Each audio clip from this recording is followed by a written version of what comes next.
Un jour, ma belle-fille a oublié son téléphone sur ma table de cuisine. Puis il a sonné. J'ai répondu, et j'ai entendu un homme demander. Alors, où en est la vieille? Ce que j'ai découvert dans les minutes qui ont suivi a détruit tout ce en quoi je croyais encore. Ma famille, ma sécurité, ma maison, et presque ma liberté.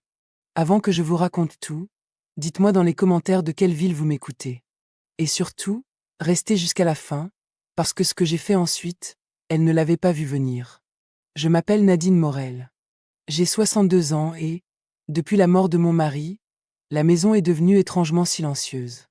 Autrefois, chaque pièce était remplie de sa voix, de ses pas, du bruit des outils dans le garage ou de la radio qu'il aimait écouter le matin. Maintenant, il ne reste que le tic-tac de l'horloge et le murmure du vent derrière les fenêtres. Je vis seule depuis 3 ans. Les premiers mois ont été les plus difficiles. J'avais l'impression que chaque objet dans la maison me rappelait qu'il n'était plus là. Sa tasse préférée, accrochée au même crochet dans la cuisine. Son manteau restait longtemps dans l'entrée, parce que je n'avais pas le courage de le ranger. Dans ces moments-là, une seule chose me faisait tenir debout, mon fils, Michel. C'est lui qui passait me voir le week-end, qui appelait le soir pour savoir si tout allait bien. Et puis il y avait sa femme, Julie. Au début, j'étais sincèrement heureuse qu'il ait trouvé quelqu'un comme elle. Douce, attentive, toujours prête à aider. Julie venait souvent avec des gâteaux, ou simplement pour boire un thé avec moi. Elle me demandait comment je me sentais, si j'avais pris mes médicaments, si je ne manquais de rien. Parfois, elle insistait même pour m'accompagner chez le médecin ou faire les courses à ma place. Je dois l'avouer, cette attention me touchait. Après la mort de mon mari, je me sentais fragile, un peu perdue dans une maison trop grande pour une seule personne.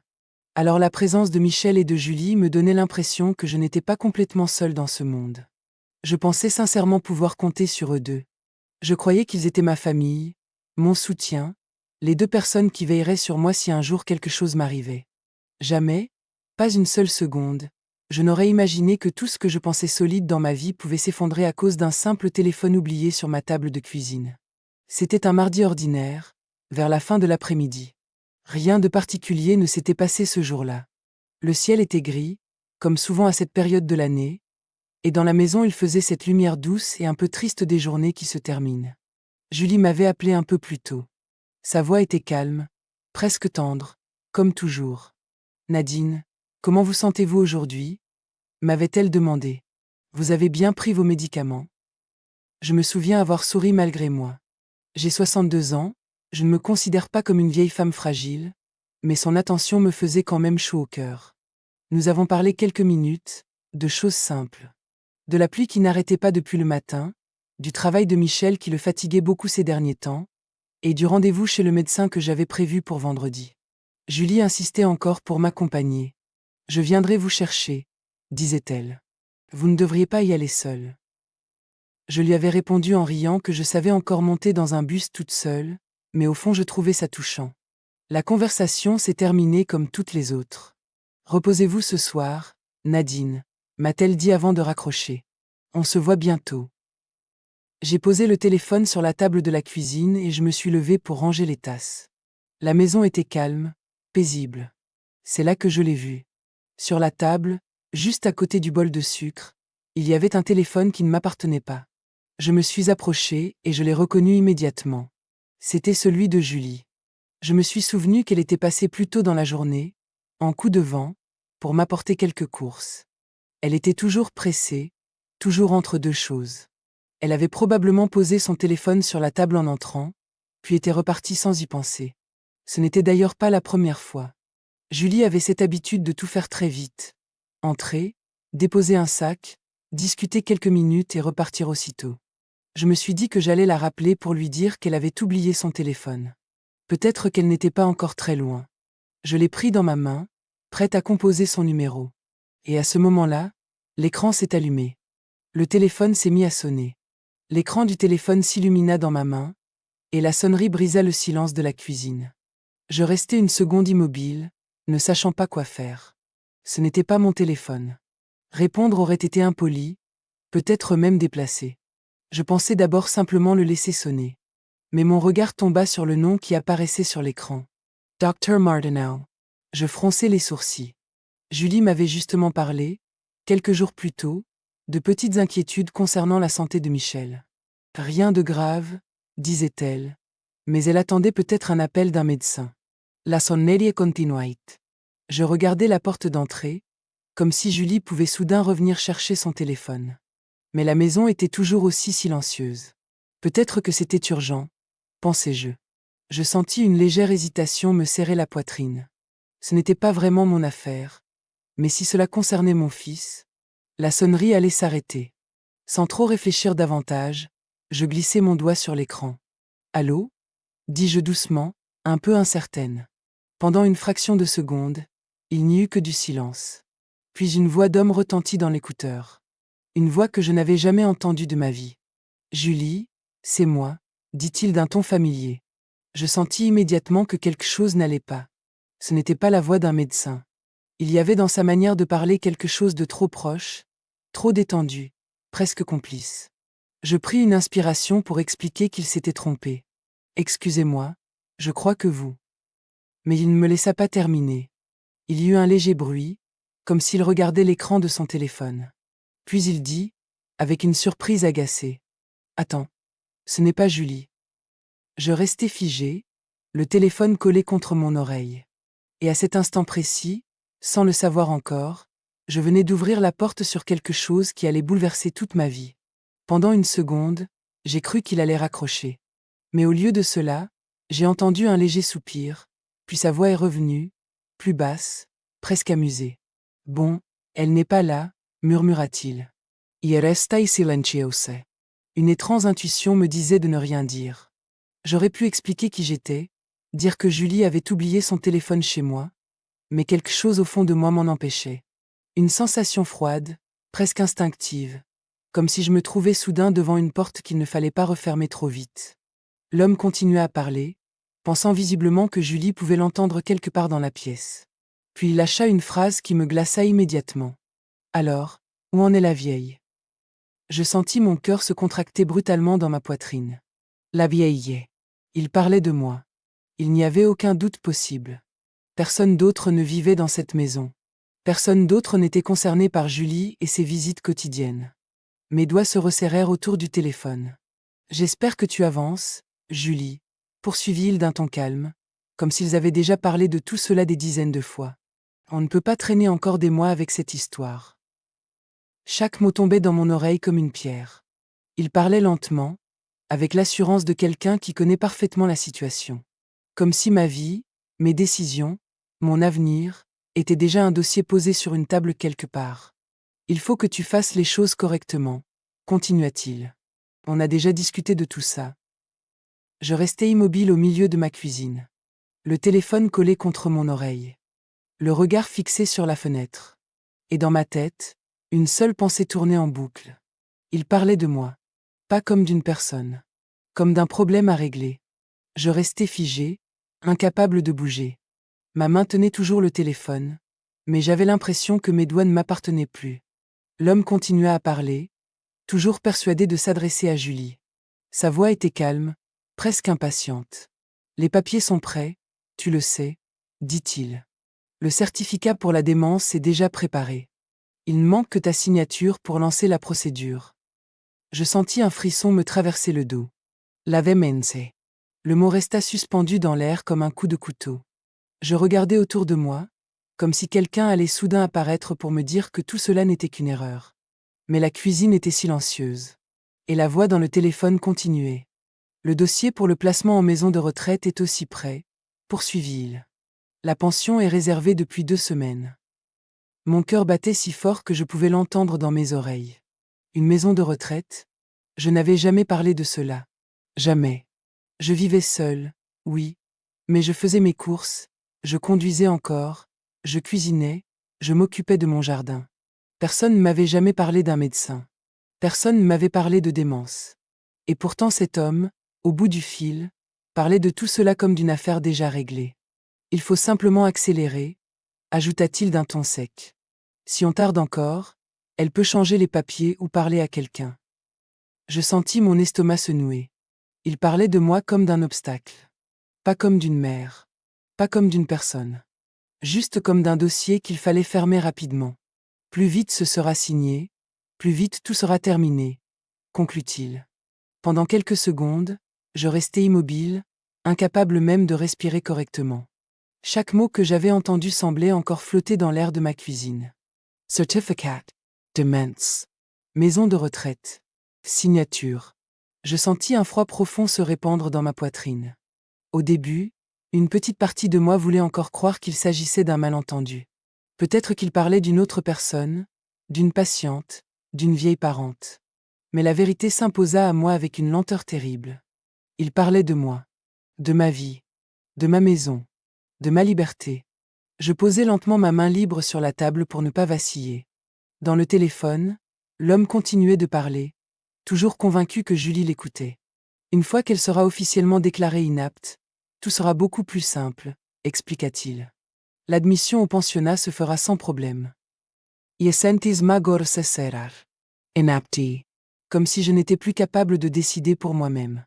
Comme si je n'étais déjà plus qu'une vieille femme qu'on déplace d'un endroit à un autre. Après ça, vous pourrez gérer la maison tranquillement, ajouta-t-il. La maison. Mes yeux parcoururent la cuisine. La table où mon mari et moi avions bu tant de café. La fenêtre devant laquelle j'arrosais mes plantes chaque matin. Le vieux buffet que nous avions acheté l'année de la naissance de Michel. Tout ce qui constituait ma vie. Et soudain je compris quelque chose de pire encore. Ils ne parlaient pas d'un projet. Ils parlaient d'un plan déjà prêt. Dans leur tête, tout était déjà décidé. Ma liberté. Ma maison. Mon avenir. Tout cela avait été retiré de mes mains, sans même que je le sache. Je restais immobile, toujours le téléphone contre mon oreille. Mon cœur battait si fort que j'avais l'impression qu'il allait trahir ma présence à l'autre bout de la ligne. L'homme continua à parler, comme s'il discutait d'un détail banal. Puis il dit une phrase qui me coupa presque le souffle. Pour les comprimés, tu peux augmenter un peu la dose. Je fronçai les sourcils, incapable de comprendre tout de suite. Les comprimés? Quals comprams? Il continua d'un ton pratique, presque professionnel. Si tu lui en donnes un peu plus les 2 jours avant le rendez-vous, elle sera plus lente. Un peu confuse. Je sentis mon estomac se contracter. Au cabinet du médecin, elle aura l'air perdue, poursuivit-il. Elle hésitera, elle oubliera des choses, et le médecin écrira exactement ce qu'il faut dans le dossier. Un frisson glacé parcourut mon dos. Les comprimés. Les tisanes que Julie insistait pour me préparer ces derniers temps. Les petites boîtes qu'elle posait parfois sur la table en disant « C'est juste pour vous aider à mieux dormir ». Tout à coup, chaque souvenir prit une autre couleur. Chaque geste attentionné. Chaque sourire. Je compris soudain que rien n'était innocent. Dans le téléphone, l'homme continua calmement. Ce n'est que pour la consultation. Après, tout sera officiel.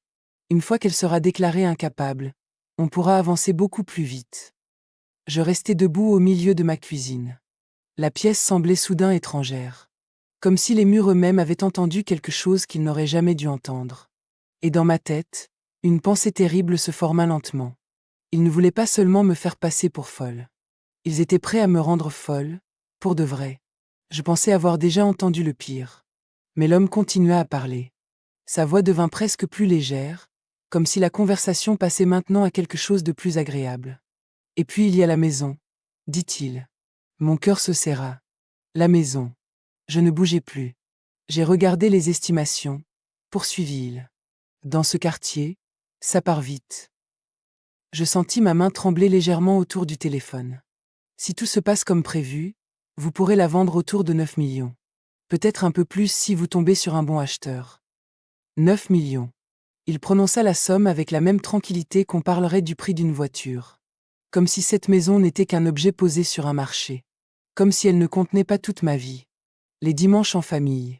Les anniversaires de Michel. Les soirées d'hiver avec mon mari devant la cheminée. Tout cela, réduit à un chiffre. L'homme continua. Avec cet argent, vous pourrez repartir à zéro. Appartement neuf, voyage, peut-être même un petit commerce si ça vous tente. Sa voix avait maintenant quelque chose d'enthousiaste. Franchement, ça vaut le coup d'accélérer les choses. Il resta immobile. Il parlait de mon avenir. Mais pas comme d'un futur pour moi. Comme d'un futur après moi. Dans leur plan, ma maison n'était plus mon refuge. C'était simplement l'argent qui financerait leur nouvelle vie. À cet instant, Tout devint soudain d'une clarté terrifiante. Je n'avais plus besoin d'entendre d'autres mots. Je savais déjà. Je regardais autour de moi, ma cuisine, la table, la fenêtre où la lumière de l'après-midi tombait doucement sur les carreaux. Tout était exactement comme d'habitude, et pourtant plus rien n'était pareil. Dans le téléphone, l'homme parlait encore. Mais maintenant, chaque phrase s'assemblait dans mon esprit comme les pièces d'un puzzle que je refusais de voir depuis trop longtemps. Les comprimés, le certificat, la maison de retraite, la vente de la maison. Ce n'était pas une hypothèse. C'était un plan. Un plan préparé avec calme, avec précision. Et Julie, ma belle-fille, faisait partie de ce plan. Je sentis un poids terrible s'abattre sur ma poitrine.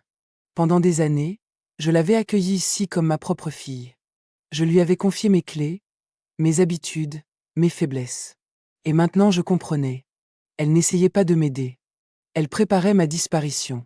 Pas une disparition brutale. Non. Quelque chose de beaucoup plus propre, beaucoup plus légal. Me faire passer pour incapable. Me placer dans un établissement. Prendre le contrôle de ma maison. Et vendre tout ce qui restait de ma vie.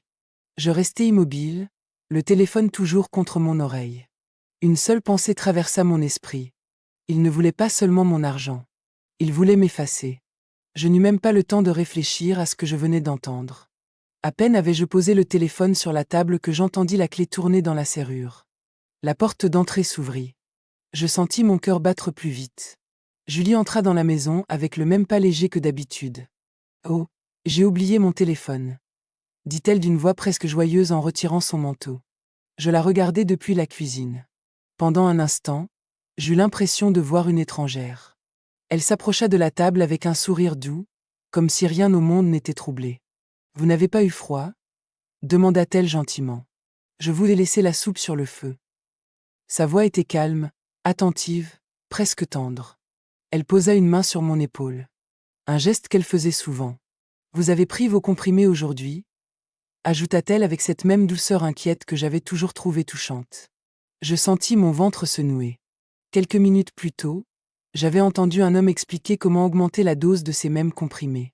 Et maintenant Julie me regardait avec ce visage plein de sollicitude. Comme une fille qui prend soin de sa belle-mère. Elle prit son téléphone sur la table, vérifia rapidement l'écran. Puis elle leva les yeux vers moi et sourit. Un sourire calme. Familiar. Presque affectueux. Et c'est à cet instant précis que je compris quelque chose de terrifiant. Elle jouait son rôle parfaitement. Julie posa son téléphone dans son sac, puis se tourna vers moi avec ce même sourire doux. Comme si rien n'était étrange. Comme si, quelques minutes plus tôt, je n'avais pas entendu quelqu'un discuter tranquillement de ma vie comme d'un dossier à régler. Elle regarda la table, puis fronça légèrement les sourcils. « Oh, vous n'avez pas encore pris vos vitamines. » Sa voix était calme, presque maternelle. Elle ouvrit le placard au-dessus de l'évier avec un geste familier et en sortit la petite boîte blanche que je connaissais trop bien. « Celles-ci sont importantes pour la mémoire, » dit-elle doucement.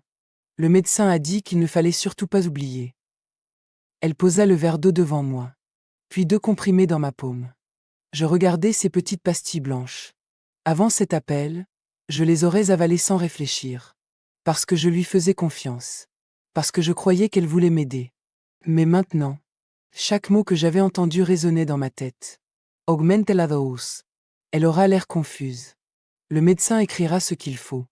Je levai lentement les yeux vers Julie. Elle me regardait attentivement. Trop attentivement.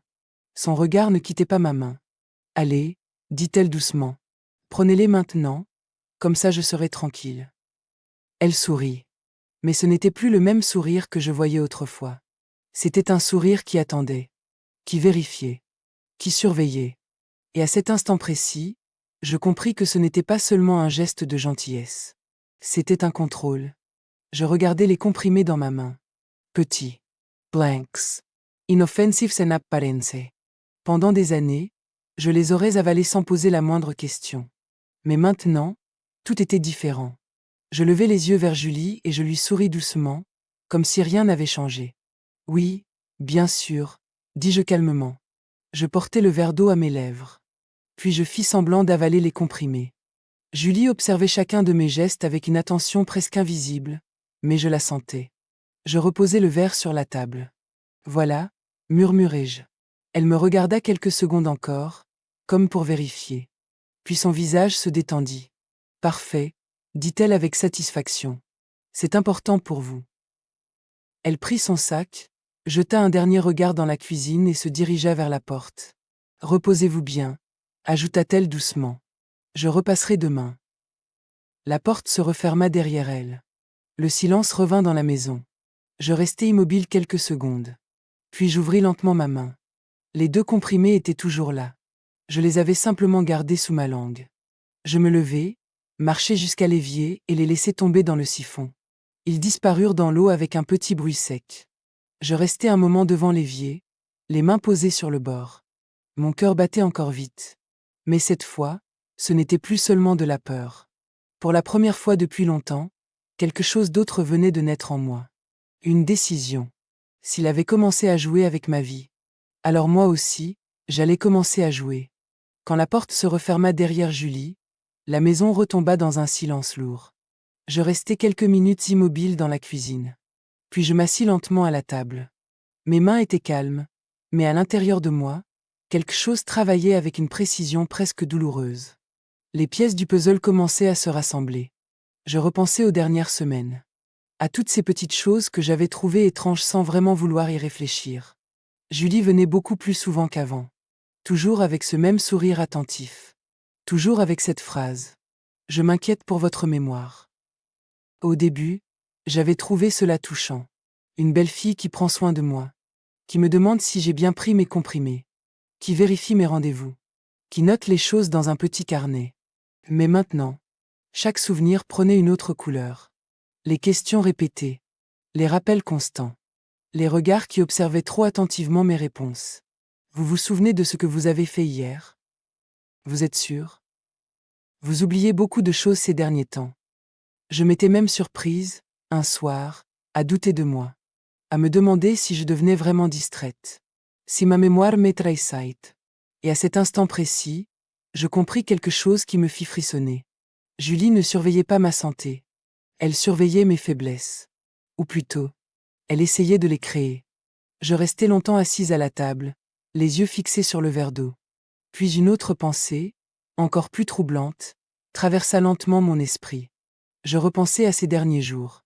À ces moments étranges où ma tête semblait soudain lourde. Comme enveloppée dans un brouillard. Il m'était arrivé d'oublier des choses simples. Une casserole laissée sur le feu. Le nom d'une voisine. Un rendez-vous que j'avais pourtant noté. Chaque fois, Julie posait sa main sur mon bras et disait doucement. « Vous voyez, c'est pour ça que les vitamines sont importantes. » Je baissai les yeux vers l'évier. Là où j'avais jeté les comprimés quelques minutes plus tôt. Et soudain tout devint terriblement logique. Ce brouillard dans ma tête. Cette fatigue soudaine. Ces moments de confusion qui ne me ressemblaient pas. Tout cela avait commencé, exactement au moment où Julie avait insisté pour que je prenne ces nouveaux comprimés. Je sentis un frisson me parcourir. Je n'étais pas en train de perdre la mémoire. On était en train de la voler. Comprimé après comprimé. Jour après jour. Pas pour me soigner. Mais pour me faire passer pour quelqu'un qui ne sait plus ce qu'elle fait. Et à cet instant précis, je compris que le plan avait commencé bien avant cet appel. Bien avant aujourd'hui. Il travaillait déjà depuis des semaines. Peut-être depuis des mois. Et moi, je les avais laissés faire, parce que je croyais être entourée de ma famille. Je restais assise encore un long moment dans la cuisine. Le silence de la maison me semblait différent maintenant. Avant, c'était un silence tranquille. Celui d'une veuve qui vit seule. Maintenant, c'était un silence chargé de vérité. Je regardais mes mains posées sur la table. Pendant des années, j'avais été une femme simple. Une mère. Une épouse. Une belle-mère qui essayait de ne déranger personne. Je n'aimais pas les conflits. Je faisais confiance. Je pardonnais facilmente. Mais ce que je venais d'entendre avait changé quelque chose en moi. Il pensait que j'étais faible.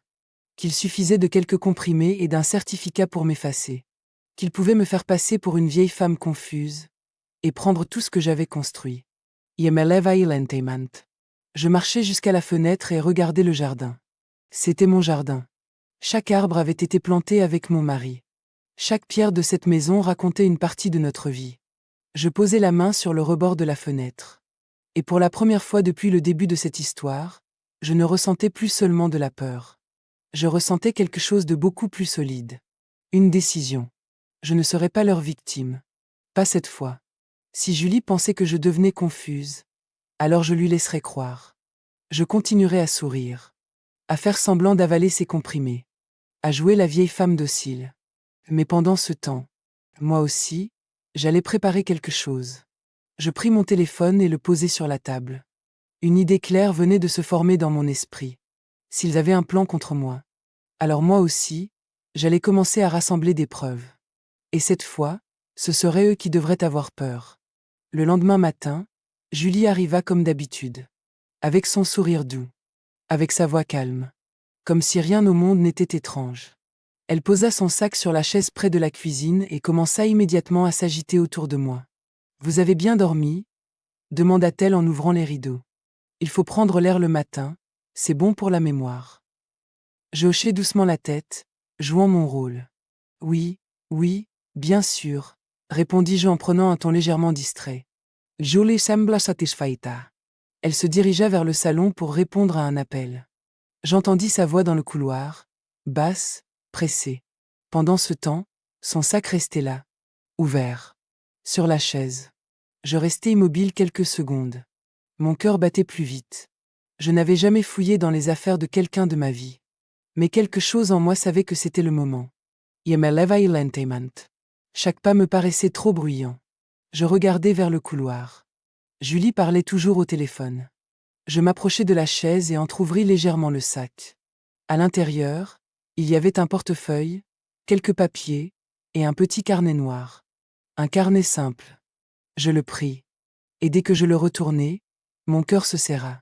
Sur la couverture, écrit au stylo bleu, il y avait 2 mots. Mon nom. Mon propre nom. Je restai figé quelques secondes, le carnet dans la main. Comme si je tenais quelque chose que je n'étais pas censé voir. Puis je l'ouvris. Et à cet instant précis, je compris que ce que j'avais entendu au téléphone n'était que le début. Je restai quelques secondes immobile, le carnet ouvert dans les mains. Puis je baissai lentement les yeux sur la première page. Et ce que je vis me glaça immédiatement. Ce n'était pas un simple carnet. C'était un dossier. Un dossier sur moi. Chaque page était remplie d'écritures serrées, de dates, d'annotations précises. Je commençai à lire. 12 mars, elle a oublié où elle avait posé ses lunettes. Confusion visible. Je sentis mon cœur se serrer. Je tournai la page. 15 mars, elle a répété 2 fois la même question au déjeuner. Possible perte de mémoire à court terme. Une autre page. 18 mars, casserole laissée sur le feu. Moment d'inattention dangereux. I restai figue. Chaque petit moment banal de ma vie était là. Chaque oubli. Chaque hésitation. Chaque geste ordinaire. Mais tout était transformé en quelque chose d'autre. Chaque phrase semblait écrite pour prouver une seule chose. Que je devenais incapable. Je continuais à tourner les pages. 22 mars, difficulté à se souvenir d'un rendez-vous. Disorientation possible. 25 mars, confusion sur le jour de la semaine. Je fermai les yeux un instant. Ces moments avaient existé, oui. Mais ils étaient normaux. Des choses qui arrivent à n'importe qui. Et Julie les avait notés un par un. Comme une scientifique qui observe une expérience. Sauf que l'expérience, c'était moi. Je compris soudain quelque chose d'encore plus cruel. Elle ne cherchait pas seulement des preuves. Elle fabriquait une histoire. Une histoire dans laquelle je devenais peu à peu une vieille femme incapable de comprendre ce qui lui arrivait. Un dossier parfait, prêt à être montré à un médecin. Ou à un juge. Je sentis mes doigts se crisper autour du carnet. Pendant un instant, j'eus envie de le refermer et de le remettre exactement à sa place.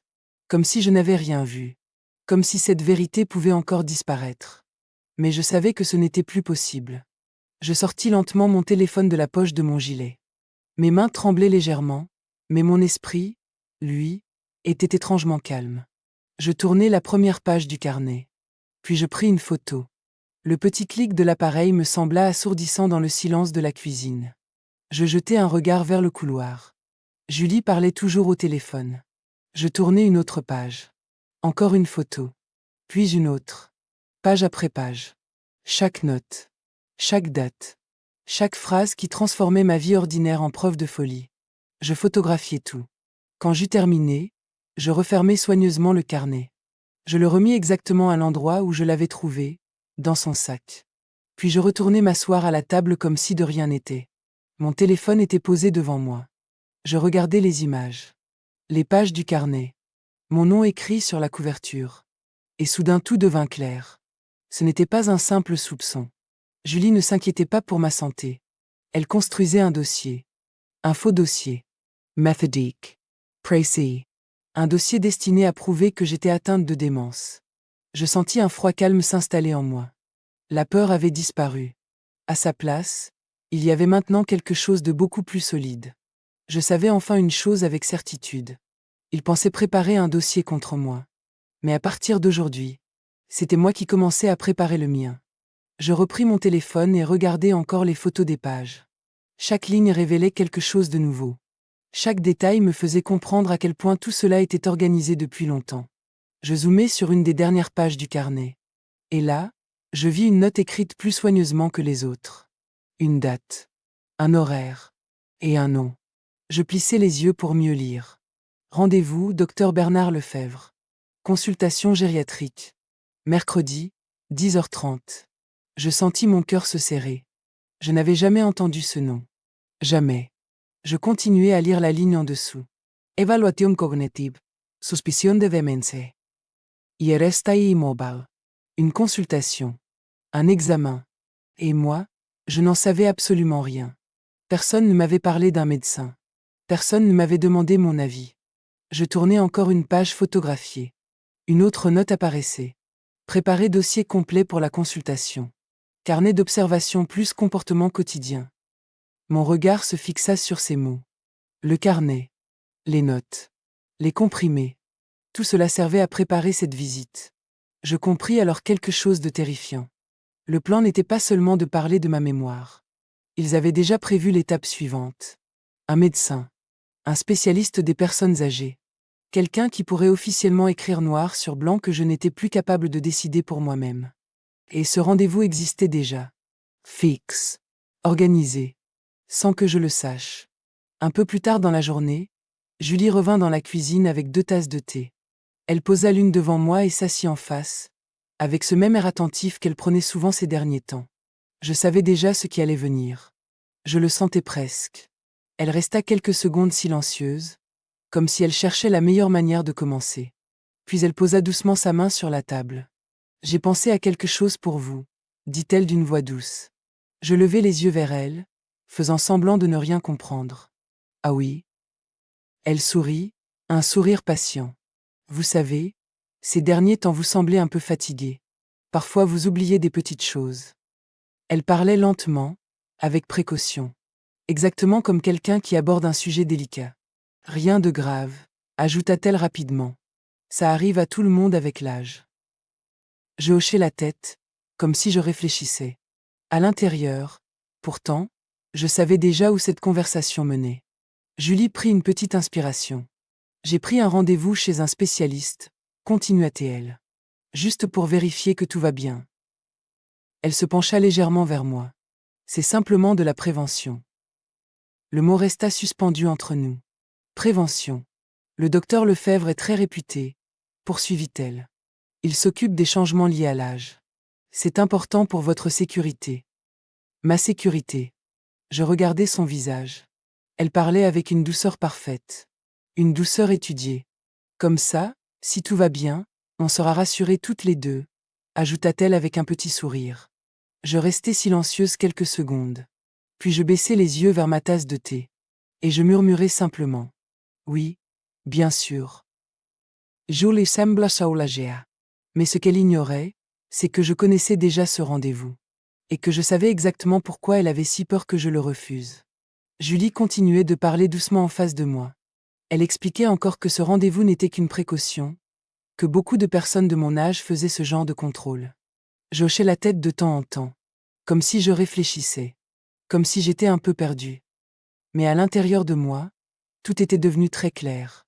Je savais déjà le nom du médecin. Je savais déjà la date. Je savais même qu'un dossier entier était prêt pour cette consultation.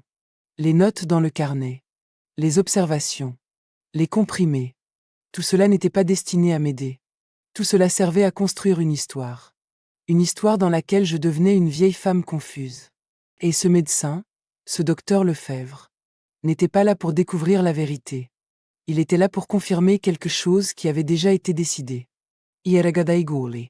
Elle me souriait avec cette expression patiente, presque protectrice, comme si elle s'occupait d'une personne fragile. Mais maintenant je voyais clairement derrière ce sourire. Elle ne me conduisait pas chez un médecin pour me soigner. Elle me conduisait vers la signature qui devait sceller leur plan. Une signature qui dirait que je ne suis plus capable de décider. Une signature qui permettrait de me retirer ma maison. Et peut-être même ma liberté. Je pris une petite gorgée de thé. Puis je levai les yeux vers elle et murmurai calmement. Tu as raison, il vaut mieux vérifier. Julie hocha la tête, satisfaite. Mais elle ignorait une chose essentielle. Si j'allais à ce rendez-vous, ce ne serait pas seulement pour être examinée. Ce serait pour voir jusqu'où leurs mensonges étaient prêts à aller. Le soir venu, la maison redevint silencieuse. Julie était partie depuis longtemps. Je restais assise dans le salon, la lumière douce de la lampe tombant sur la table basse. Le téléphone était posé devant moi. Je le regardais longtemps. Une question me tournait dans la tête depuis toute la journée. Michel, ça va-t-il? Mon fils faisait-il partie de ce plan? Ou bien était-il lui aussi trompé? Je pris finalement le téléphone et composai son numéro. Chaque tonalité me semblait interminable. Puis sa voix résonna. Maman. Je sentis mon cœur se serrer légèrement. Cette voix restait celle de mon enfant, même après toutes ces années.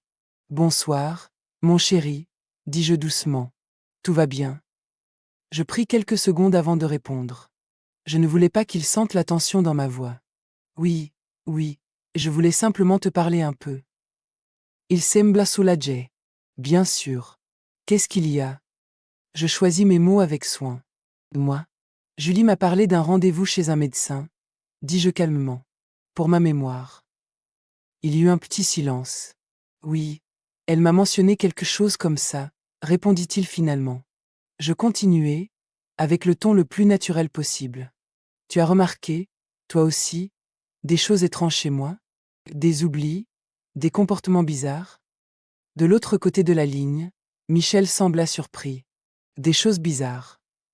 Il eut un petit rire nerveux.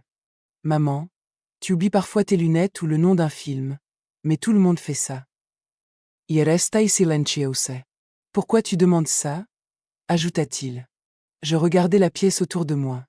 Puis je répondis doucement. Comme ça, je voulais simplement savoir ce que tu pensais. Et à cet instant précis, je compris déjà une chose. La réponse de mon fils allait me révéler bien plus que ce que Julie imaginait. Je restai silencieuse quelques secondes après sa réponse. Puis je décidai d'aller un peu plus loin. Toujours avec précaution. Dis-moi, ce médecin dont Julie parle, tu le connais? Michel sembla réfléchir. Non, répondit-il. Elle m'a juste dit qu'un contrôle pourrait te rassurer. Rien de plus. Je sentis quelque chose se détendre légèrement dans ma poitrine. Je continuai d'ausmant. Et, on t'a parlé d'un établissement? D'une maison spécialisée pour les personnes âgées? Il y eut un silence. Puis sa voix changea complètement. Un établissement. Il semblait réellement surpris. Maman, de quoi tu parles? Je sentis maintenant une certitude naître en moi. Je posai encore une question. Et un spécialiste, un docteur Lefebvre? Non, répondit-il immédiatement. Je n'ai jamais entendu ce nom. Il y eut un autre silence au téléphone. Puis Michel ajouta, un peu inquiet. Maman, il se passe quelque chose? Je fermai doucement les yeux. Pendant toute la journée, une peur me rongeait. La peur que mon propre fils soit impliqué. Mais maintenant la vérité devenait claire. Michel ne savait rien. Ni du spécialiste. Ni du dossier. Ni de cette histoire de démence. Et surtout, il ne savait rien du pensionnat où l'on voulait m'envoyer. Je pris une respiration calme. Puis je répondis simplement. Non, mon chéri. Rien de grave. Je voulais juste comprendre certaines choses. Mais au fond de moi, je venais de découvrir quelque chose de très important. Julie ne préparait pas seulement un plan contre moi. Elle le faisait, dans le dos de mon propre fils. Après avoir raccroché, je restai longtemps immobile, le téléphone encore dans la main. La maison était silencieuse. Mais dans ma tête, tout bougeait très vite.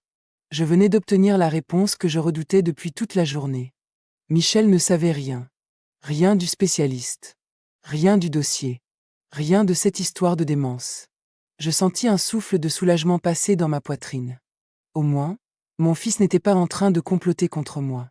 Cette idée m'avait terrifiée. Mais ce soulagement ne dura qu'un instant.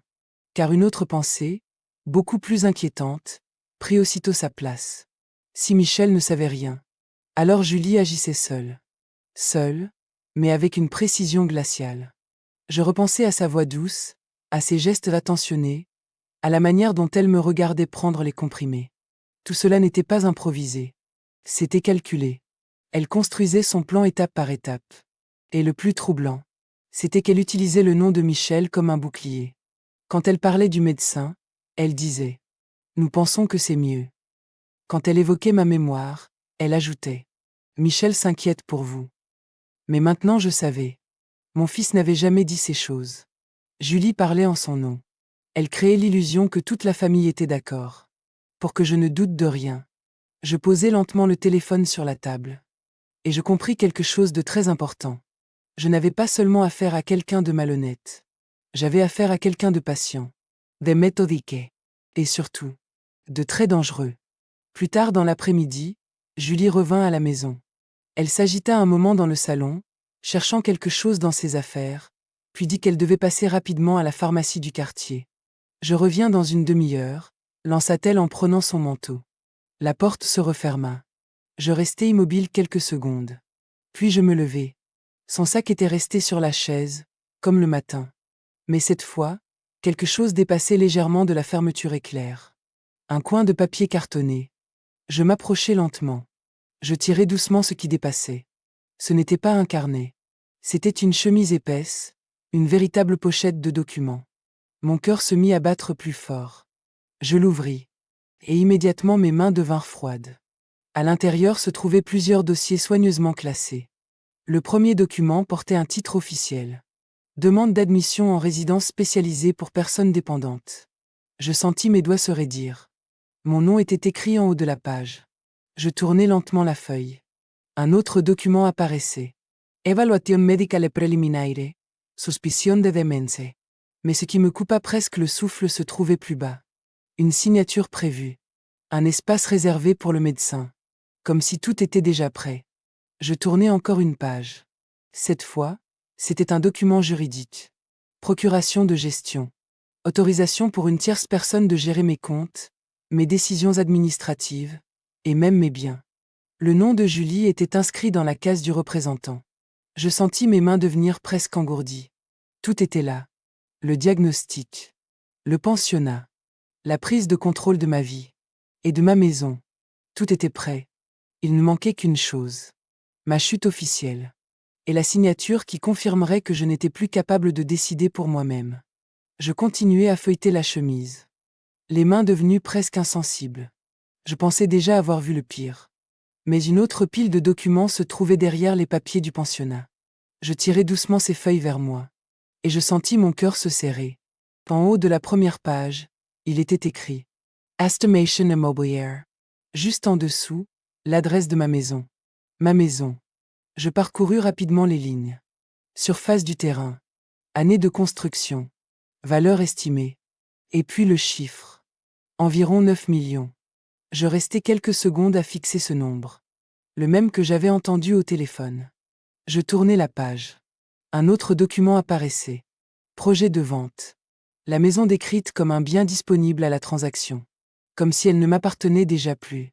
Plus loin, il y avait même un formulaire prêt à être signé. Je sentis mes doigts trembler légèrement. Au bas de la feuille, une ligne attendait une signature. La mienne. Mais ce qui me glaça vraiment fut la dernière page. Il y avait une copie de ma signature. Une ancienne signature que j'avais faite sur un document administratif. Elle était reproduite, comme un modèle. Comme si quelqu'un s'entraînait à la reproduire. Je refermai lentement la chemise. Maintenant je comprenais tout. Le diagnostic de démence. Le pensionnat. La procuration. Et ensuite, la vente de la maison. Tout était prévu. Chaque étape. Chaque papier. Chaque signature. Même celle que je n'avais jamais donnée. Je restai quelques secondes immobile devant la chemise ouverte. Puis je sortis lentement mon téléphone. Je savais déjà que je ne pouvais rien emporter avec moi. Si Julie remarquait qu'un seul papier manquait, tout s'effondrerait trop tôt. Mais je pouvais faire autre chose. Je pris une première photo. Le document du pensionnat. Puis une autre. Le faux diagnostic. Une autre encore. La procuration. Je tournais les pages avec précaution, essayant de garder les feuilles exactement dans la même position. Chaque page. Chaque signature préparée. Chaque estimation de la maison. Je photographiais tout. Le clic discret de l'appareil me semblait incroyablement fort dans le silence de la maison. Je jetai plusieurs fois un regard vers la porte. Personne. Y continuai. Quand j'arrivai au document de vente de la maison, je sentis ma gorge se serrer. La valeur estimée. Les formulaires prêts. Et ce modèle de signature. Ma signature copiée comme si quelqu'un s'exerçait à l'imiter. Je pris encore plusieurs photos. Puis je refermai lentement la chemise. Je la remis exactement comme je l'avais trouvée dans le sac. La fermeture éclair dépassait au même endroit. Je reculai d'un pas. Mon téléphone vibrait légèrement dans ma main. Je regardais les images. Toutes les preuves étaient là. Les comprimés. Le carnet. Le faux diagnostic. Le pensionnat. La vente de la maison. Et soudain une vérité glaciale s'imposa à moi. Leur plan était presque terminé. Tout était prêt. Ils n'attendaient plus qu'une seule chose. Que je paraisse assez confuse. Assez fragile. Assez perdue. Pour que personne ne doute du dossier qu'ils avaient fabriqué. Je posai lentement le téléphone sur la table. Et je compris une chose. Ils pensaient que je glissais lentement vers la démence. Mais en réalité, je venais de comprendre tout leur plan. Le jour du rendez-vous arriva plus vite que je ne l'aurais voulu. Toute la nuit précédente, je dormis à peine. Pas à cause de la peur seulement, mais parce que mon esprit travaillait sans arrêt. Chaque détail du plan de Julie tournait dans ma tête. Le carnet. Les comprimés. Les papiers du pensionnat. Le faux diagnostic déjà prêt. Je savais que je pourrais refuser d'y aller. Annuler ce rendez-vous. Fermer la porte à tout cela. Mais une autre idée s'était imposée à moi. Si je voulais comprendre jusqu'où ils étaient prêts à aller, je devais voir ce médecin. De mes propres yeux. Le matin, Julie arriva avec un sourire rassurant. Prête ? Demanda-t-elle doucement. Je hochai la tête, jouant encore une fois mon rôle. Dans la voiture, elle parlait tranquillement de choses ordinaires. Du temps, du trafic, du marché du week-end. Comme si ce trajet n'était qu'une simple visite médicale. Mais moi, je regardais la route défiler derrière la vitre. Et je sentais une tension froide dans ma poitrine. Pas seulement de la peur. Une vigilance. La clinique se trouvait dans un immeuble moderne, tout en verre. Julie gara la voiture et posa une main sur mon bras. « Ne vous inquiétez pas, » dit-elle doucement. « C'est juste une petite consultation. » Je la regardai. Je souris même légèrement. « Bien sûr, » répondis-je. Mais au fond de moi, je savais la vérité. Ce rendez-vous n'était pas une consultation. C'était une étape de leur plan. Une scène préparée à l'avance. Et aujourd'hui, j'allais enfin voir comment ce mensonge était censé devenir officiel. La salle d'attente était presque vide. Julie parla quelques minutes avec la secrétaire, puis on m'appela rapidement. « Madame, vous pouvez entrer. » Je me levai lentement et suivis l'infirmière jusqu'au cabinet. Le médecin était assis derrière son bureau. Un homme d'une cinquantaine d'années, lunettes fines, costume impeccable. Quand j'entrai, il leva à peine les yeux. « Asseyez-vous, » dit-il simplement. Je m'assis en face de lui. Julie resta près de la porte, silencieuse. Le médecin prit un dossier posé devant lui. Un dossier déjà épais. Il commença à feuilleter les pages sans vraiment me regarder. Je remarquai quelque chose immédiatement. Il ne me posait presque aucune question. Au lieu de cela, il lisait « L'entainment », comme si tout ce qu'il devait savoir se trouvait déjà dans ces pages. « Difficulté de mémoire », murmura-t-il en parcourant une feuille. « Episodes de confusion ». Je sentis mon cœur se serrer. C'étaient exactement les phrases du carnet. Les notes de Julie. Il tourna une autre page. Casserole oubliée sur le feu, répétition de questions, désorientation légère. Je levai les yeux vers lui. Il ne me regardait toujours pas vraiment. Comme si ma présence dans la pièce était secondaire. Comme si l'histoire de ma maladie était déjà écrite dans ce dossier. Puis il leva enfin les yeux vers moi. Mais ce n'était pas un regard curieux. C'était un regard qui semblait confirmer quelque chose qu'il pensait déjà savoir. À cet instant précis, Je compris une chose très claire. Ce médecin ne me découvrait pas. Il lisait simplement le rôle qu'on lui avait préparé. Après avoir feuilleté encore quelques pages, le médecin posa enfin le dossier sur le bureau. Il me regarda quelques secondes, puis fit un petit geste vers la chaise. Nous allons faire quelques tests simples, dit-il. Sa voix était neutre, presque mécanique. Il me posa quelques questions.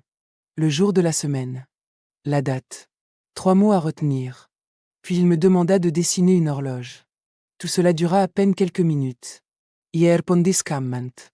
Je savais parfaitement ce que je faisais. Mais je remarquai quelque chose d'étrange.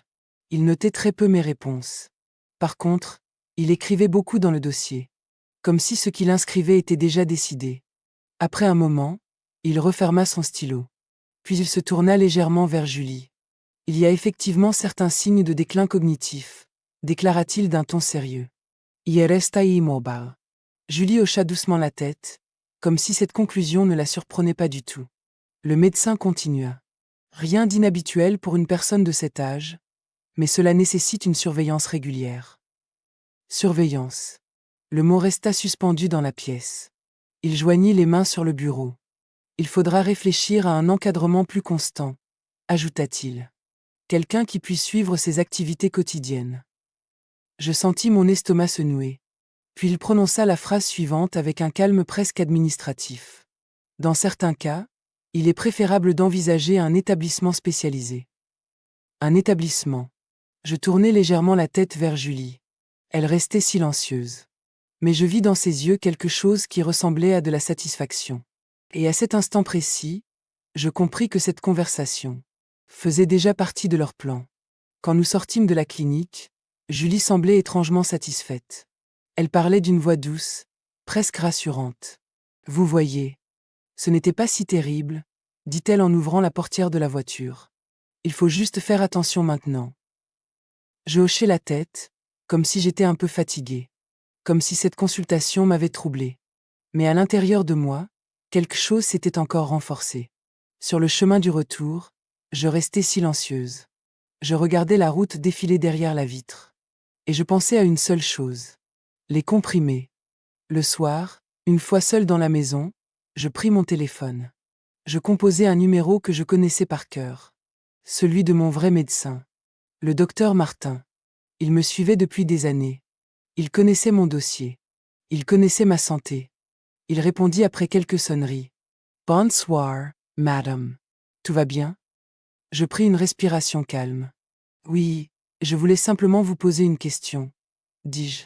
Il y eut un petit silence attentif. « Bien sûr. » Je choisis mes mots avec soin. « Est-ce que vous m'avez récemment prescrit de nouveaux médicaments pour la mémoire ?» Le silence dura un peu plus longtemps. Puis il répondit. « Non. » Mon cœur se serra. « Je continuai d'ausmant. » Et m'avez-vous envoyé consulter un spécialiste nommé Lefebvre ? Cette fois, sa réponse fut immédiate. « Absolument pas. » Je fermai les yeux. Mais le docteur Martin poursuivit, avec une pointe d'inquiétude dans la voix. « Pourquoi me posez-vous cette question ?» Je restai quelques secondes sans parler.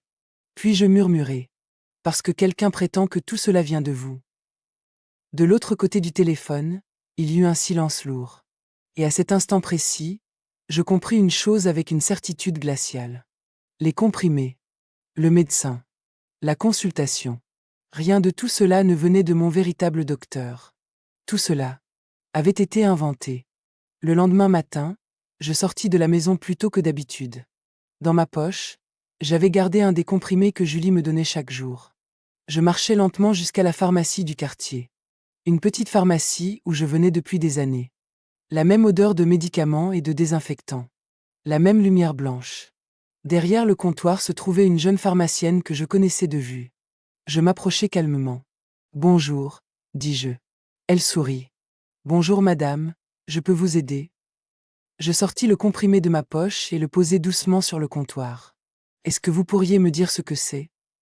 Elle prit la petite pastille blanche entre ses doigts. Elle fronça légèrement les sourcils. Puis elle se tourna vers l'ordinateur. Elle entra quelques informations, regarda la forme, la gravure sur le comprimé. Le silence dura 1 minute. Puis son expression changea. Elle releva les yeux vers moi. « Qui vous a donné ce médicament ?» Je sentis mon cœur battre plus fort. Pourquoi ? Demandai-je doucement. Elle hésita un instant avant de répondre. Ce ne sont pas des vitamines. Un froid me traversa la poitrine. Elle posa le comprimé sur le comptoir. C'est un médicament très fort, expliqua-t-elle. Il est parfois utilisé chez des patients atteints de troubles cognitifs sévères. Y resta immobile. Elle poursuivit. Pris sans surveillance médicale, il peut provoquer de la confusion, des pertes de mémoire et un état de désorientation. Chaque mot tombait comme une pierre. Confusion. Perte de mémoire. Disorientation. Exactement ce que Julie notait dans son carnet. Je regardais le comprimé. Si petit. Si discrète. Et pourtant capable de transformer une personne lucide en quelqu'un qui semble perdre la raison. Je relevai les yeux vers la pharmacienne. Et à cet instant précis, je compris quelque chose de terrible. Ils ne se contentaient pas de prétendre que je devenais confuse. Ils étaient en train de créer cette confusion. Comprimé après comprimé. Je restai quelques secondes devant le comptoir de la pharmacie. Le comprimé était toujours posé entre nous. Si petit. Si banal en apparence. Et pourtant, maintenant je savais ce qu'il était vraiment. Je remerciai la pharmacienne d'une voix calme et sortis de la pharmacie. Dehors, l'air était froid. Je marchais lentement, comme si mes jambes avaient besoin de temps pour suivre ce que mon esprit venait de comprendre. Pendant des jours, j'avais essayé de trouver une autre explication. Une erreur. Un malentendu. Une inquiétude maladroite de Julie. Mais maintenant, il n'y avait plus de doute possible. Le médecin n'était pas le mien. Les comprimés n'étaient pas des vitamines. Le dossier était fabriqué. Et chaque jour, on essayait de me faire avaler un médicament capable de brouiller ma mémoire. Tout cela pour une seule chose. Me transformer en malade. Pas seulement sur le papier, mais dans la réalité. Je m'arrêtai un instant au coin de la rue. Le vent faisait bouger les branches des arbres. Et je compris enfin toute l'ampleur de ce que Julie faisait. Elle ne voulait pas seulement dire que j'étais malade. Elle voulait me rendre malade. Jour après jour. Comprimé après comprimé. Jusqu'à ce que le dossier qu'elle avait fabriqué devienne crédible. Jusqu'à ce que plus personne ne doute. Je levai lentement les yeux vers les maisons autour de moi. Et une certitude froide s'installa en moi. Si je n'avais pas répondu à ce téléphone ce jour-là, si je n'avais rien découvert, alors bientôt, tout le monde aurait cru la même chose. Que je perdais la raison. Alors que la vérité était tout autre. La vérité, c'est que quelqu'un essayait de me voler ma vie. Je rentrais chez moi avec une sensation étrange. Le monde autour de moi semblait normal. Les voisins passaient devant les maisons. Une voiture ralentissait au coin de la rue. Quelqu'un promenait son chien. Et pourtant ma vie venait de changer complètement. Je savais maintenant que je ne pouvais plus affronter cela seule. Julie était prudente. Calculatrice. Et surtout, elle avait déjà préparé trop de choses. Le soir même, je pris mon ordinateur portable et cherchai une adresse. Un cabinet de détective privé dans la ville voisine. Je passai presque une heure à regarder leur site. Puis je composai le numéro. Une voix calme répondit. Bureau d'investigation Martin et associés. Je pris une respiration. J'aurais besoin de parler à quelqu'un, pour une affaire personnelle. Le lendemain matin, je me rendis à leur bureau. Un petit local discret au 2e étage d'un immeuble ancien. L'homme qui me reçut devait avoir une 50aine d'années. Regard attentive. Voix tranquille. Il me fit asseoir et posa simplement un carnet devant lui. Prenez votre temps, dit-il. Je restai silencieuse quelques secondes. Puis je commençai. Je racontai tout. Le téléphone oublié sur la table. L'appel de l'homme inconnu. Le carnet avec mon nom. Les comprimés. Le faux médecin. Les documents pour le pensionnat. La vente de la maison. Pendant tout ce temps, il ne m'interrompit presque pas. Il prenait seulement des notes. Quand j'eus terminé, le silence resta quelques secondes dans la pièce. Puis il leva les yeux vers moi. Madame, dit-il calmement, ce que vous décrivez ressemble à une tentative très organisée de prise de contrôle. Je hochai lentement la tête. Pour la première fois depuis des jours. Je n'étais plus seule à connaître la vérité. Le détective resta silencieux quelques instants après mon récit. Il relut rapidement les notes qu'il venait d'écrire. Puis il posa son stylo sur le bureau et me regarda droit dans les yeux. Son expression n'avait plus rien de simplement attentive. Elle était devenue sérieuse. Très sérieuse. Madame, dit-il calmement, ce que vous décrivez n'est pas une dispute familiale. Y restai immobile. Il poursuivit. Ce n'est pas non plus un simple malentendu entre proches. Il prit une des photos que je lui avais montrées sur mon téléphone, celle du dossier préparé pour le pensionnat. Il l'observa quelques secondes. Ici, nous parlons de plusieurs choses beaucoup plus graves. Il leva un deut. Tentative de fraude. Un second. Falsification de documents médicaux. Puis un troisième. Et surtout, tentative de priver une personne âgée de sa liberté et du contrôle de ses biens. Ces mots tombèrent dans la pièce avec un poids lourd. Je n'avais jamais pensé à cela en ces termes. Pour moi, c'était une trahison. Une peur. Mais pour lui, c'était déjà une affaire criminelle. Il reposa le téléphone sur la table. Si tout cela est prouvé, ajouta-t-il, votre belle-fille pourrait avoir de très sérieux problèmes avec la justice. Je sentis mon cœur battre plus fort. Pas de peur cette fois, mais d'une étrange certitude. Parce que pour la première fois depuis le début de cette histoire, quelqu'un regardait la situation exactement comme elle était. Pas comme un drame familial, mais comme une tentative froide et calculée de voler ma vie. Le détective resta encore un moment pensif, puis il referma doucement son carnet. Si nous voulons arrêter cela proprement, dit-il calmement, il ne faut surtout pas agir trop vite. Je le regardai sans parler. Il se pencha légèrement en avant. Votre belle-fille pense que vous ne comprenez rien, ajouta-t-il. C'est votre plus grand avantage. Ces mots me frappèrent immédiatement. Il prit une feuille et commença à dessiner quelques notes rapides. La première chose, expliqua-t-il, c'est de continuer à jouer votre rôle. Je hochai lentement la tête. C'était déjà ce que je faisais. Pendant ce temps, poursuivit-il, nous allons installer des dispositifs d'enregistrement chez vous. Je levai les yeux. Des caméras discrètes. Des micros. Il parla d'un ton très simple, comme s'il décrivait quelque chose de parfaitement normal. Si elle parle de son plan, si elle mentionne l'argent, les médicaments, le pensionnat, tout sera enregistré. Je sentis un mélange d'appréhension et de soulagement. Pour la première fois, le piège pouvait se retourner contre elle. Mais il n'avait pas terminé. Deuxième chose, continua-t-il. Il écrivit un nom sur la feuille. Un avocat spécialisé. Je regardai le nom. Nous allons lui transmettre toutes les preuves que vous avez déjà, expliqua-t-il. Et préparez votre défense avant qu'ils essaient quoi que ce soit officiellement. Il leva les yeux vers moi. Ainsi, si votre belle-fille tente de faire valider ce dossier, nous aurons déjà tout pour prouver la manipulation. Je restai silencieuse quelques secondes. Puis je demandai doucement. Et si elle ne dit rien? Le détective eut un léger sourire. Les gens qui pensent avoir déjà gagné font souvent une erreur, répondit-il. Il referma son carnet. Il parle trop. À cet instant précis, je compris que la situation venait de changer. Julie croyait préparer un piège pour moi. Mais désormais, c'était elle qui marchait lentement vers le sien. Le vendredi soir, Julie arriva avec une petite valise. Elle posa ses affaires dans l'entrée comme si c'était la chose la plus naturelle du monde. « Je vais rester ce week-end, dit-elle doucement. Juste pour veiller un peu sur vous. » Sa voix était pleine de cette même douceur que j'avais entendue tant de fois. Le docteur a dit qu'il fallait être attentive, ajouta-t-elle. Les premiers signes sont parfois discrets. Je la regardai quelques secondes. Puis je baissai légèrement les yeux, comme si j'étais un peu fatiguée. Si tu veux. Répondit calmement. Elle sembla soulagée. Ce sera plus simple pour tout le monde, dit-elle en souriant.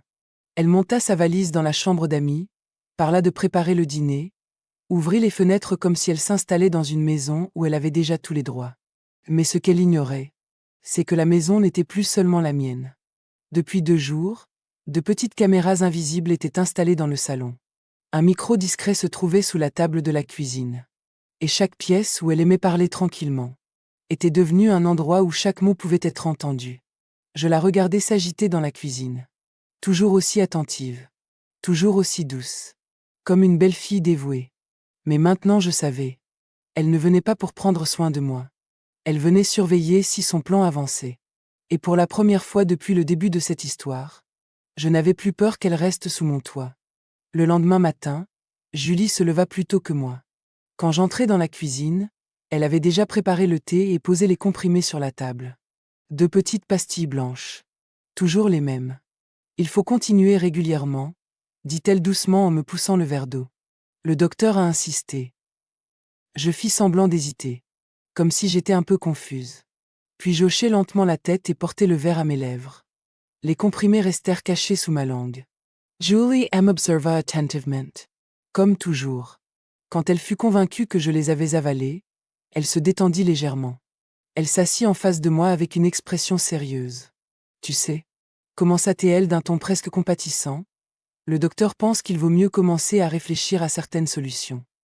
Je la regardai comme si je ne comprenais pas très bien. Quelle solution?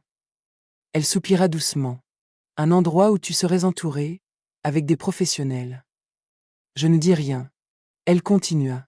Un établissement spécialisé. Juste pour ta sécurité. Le mot pensionnat ne tarda pas à apparaître dans la conversation. Elle parlait calmement. Comme si tout cela était évident. Comme si la décision était déjà presque prise.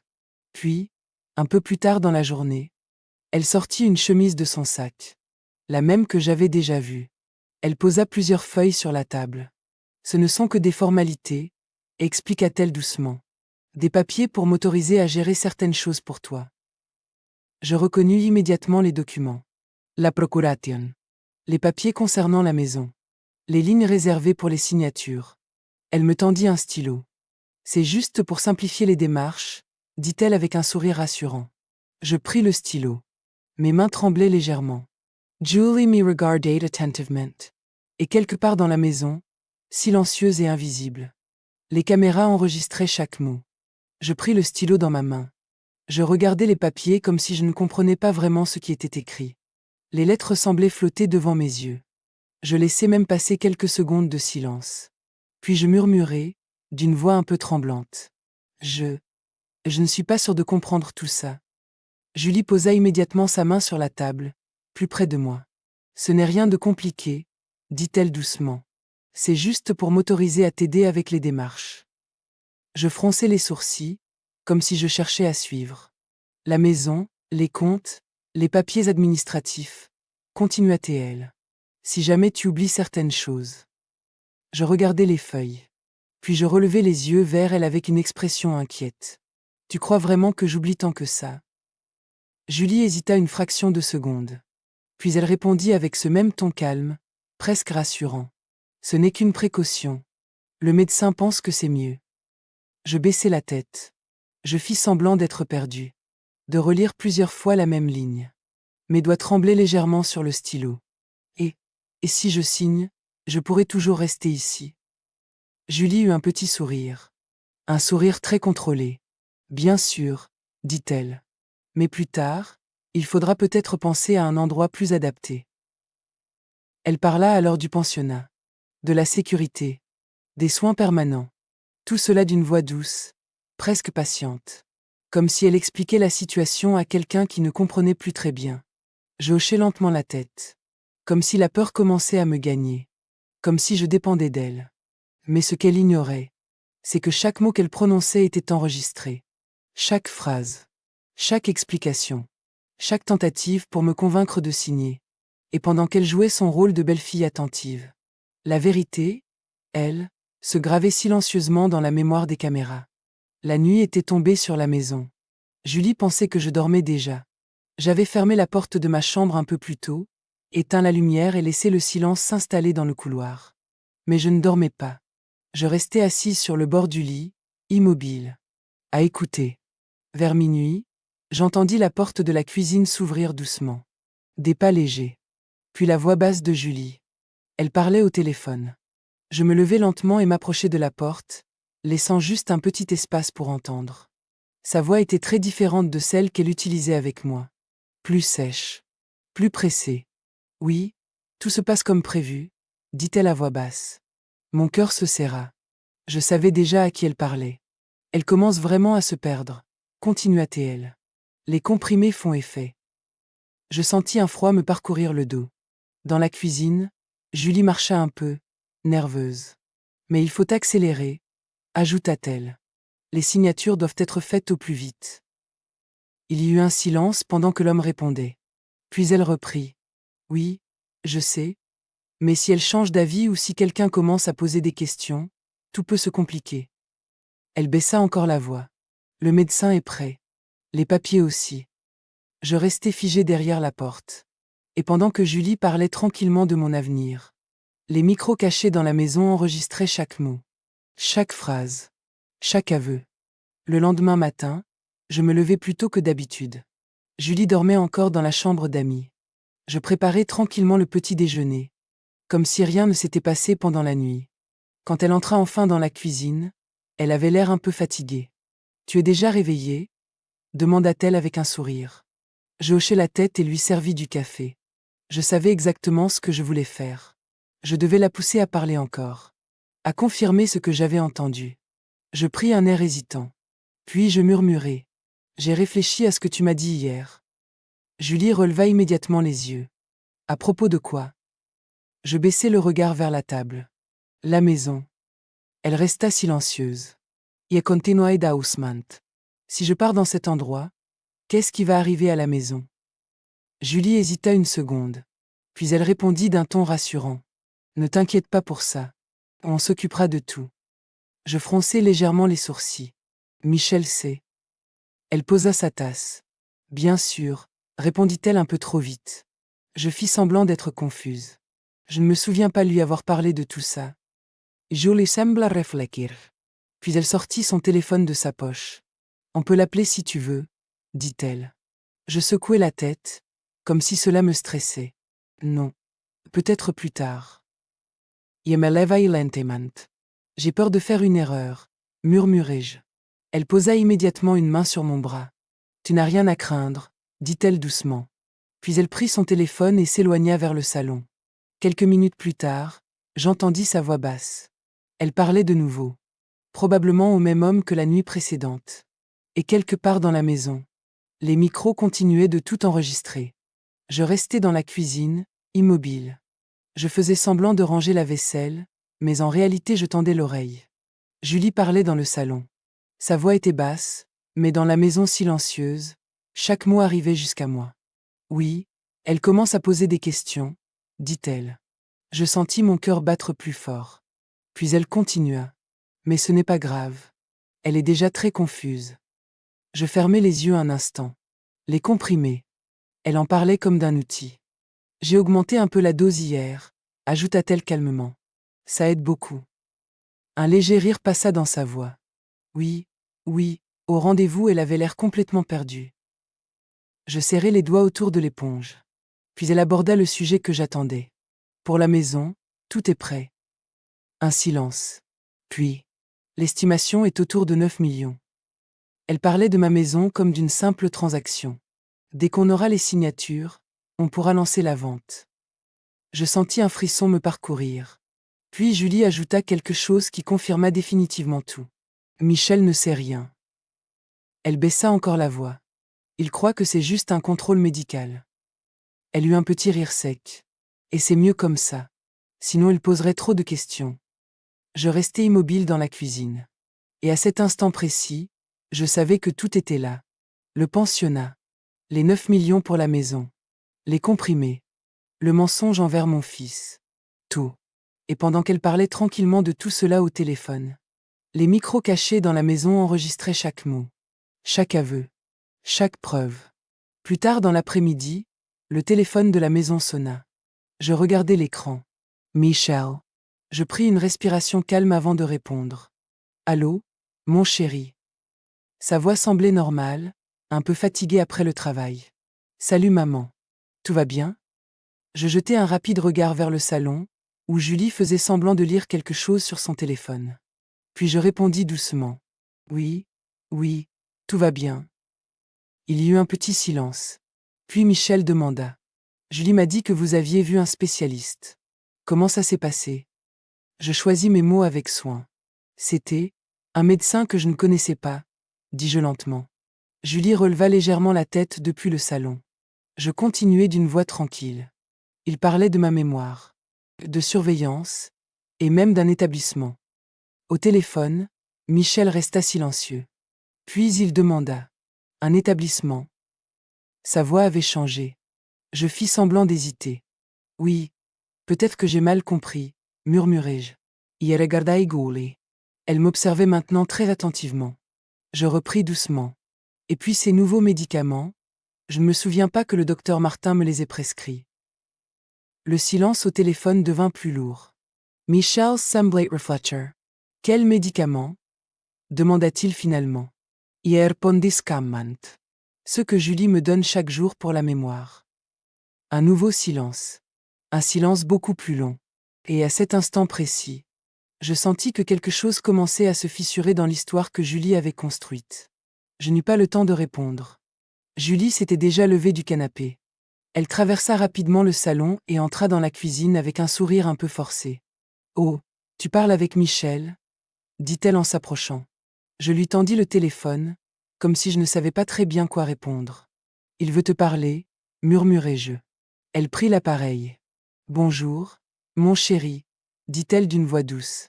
Mais au bout de quelques secondes, son expression changea légèrement. Michel parlait plus longtemps que prévu. Et surtout, il parlait d'un ton très différent. « Oui, bien sûr » répondit-elle d'abord calmement. Puis elle fronça légèrement les sourcils. « Non, ce n'est pas exactement comme ça. » Je restai silencieuse près de la table. Je pouvais entendre seulement une partie de la conversation.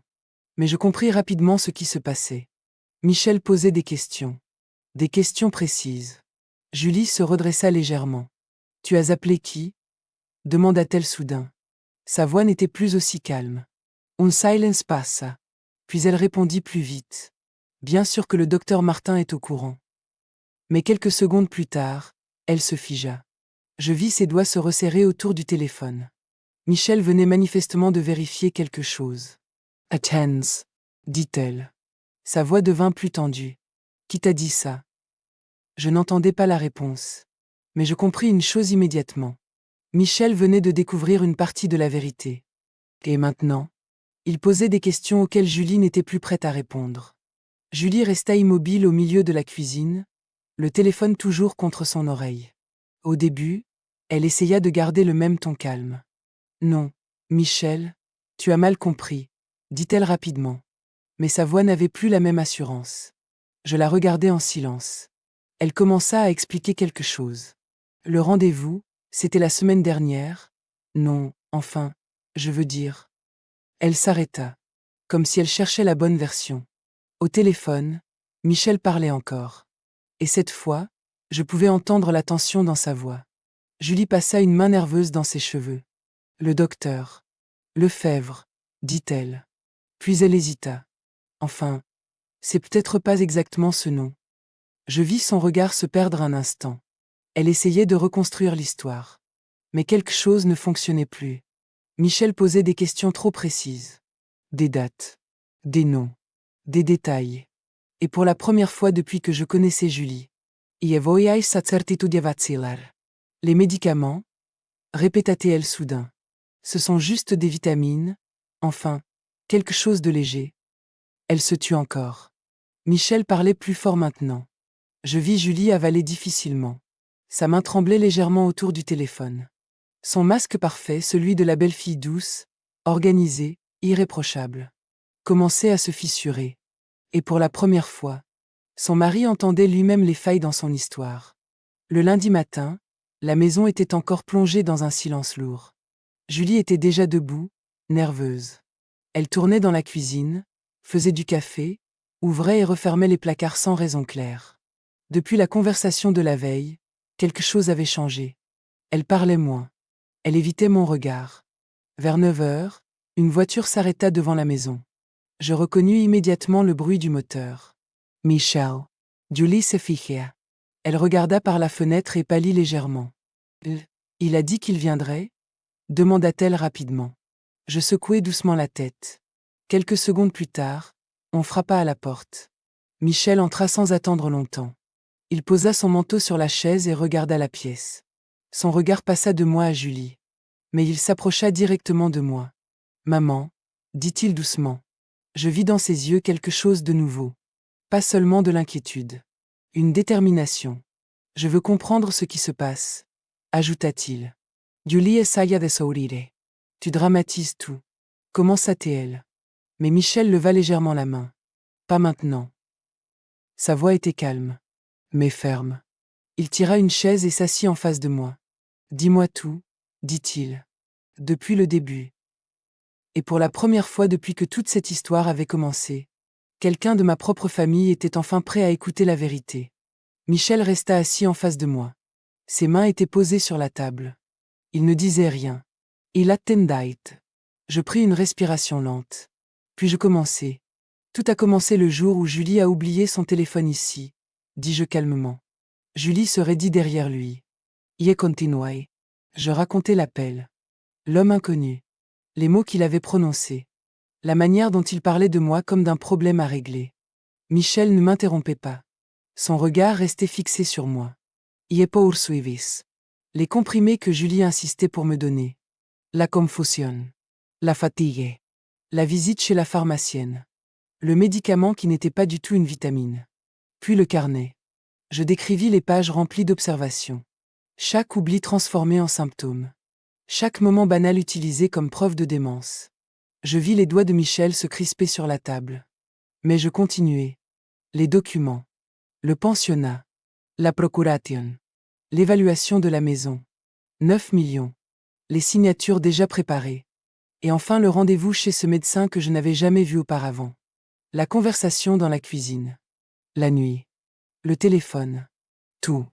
Quand je terminai, la pièce resta silencieuse. Michel ne bougeait plus. Julie, derrière lui, semblait chercher quelque chose à dire. Mais aucune parole ne venait. Et dans ce silence lourd, toute la vérité venait enfin d'être posée sur la table. Julie resta quelques secondes silencieuse. Puis elle éclata presque de rire. Un rire bref, nerveux. C'est absurde, dit-elle rapidement.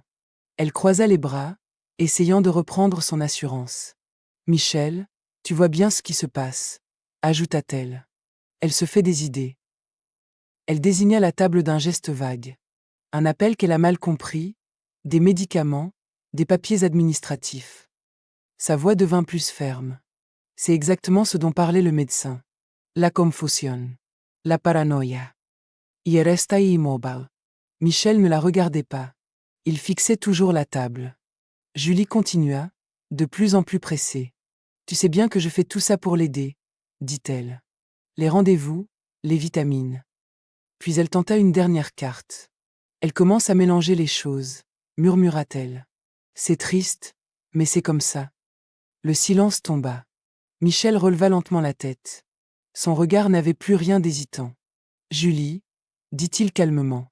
Elle s'arrêta immédiatement. J'ai appelé le docteur Martin hier soir. Elle resta figée. Il ne t'a jamais demandé de lui donner ses médicaments, poursuivit-il. Giulio ouvrit la voce. Mais aucun mot ne sortit. Michel continua, toujours aussi calme. J'ai aussi vérifié ce médecin dont tu parles. Son regard devint plus dur.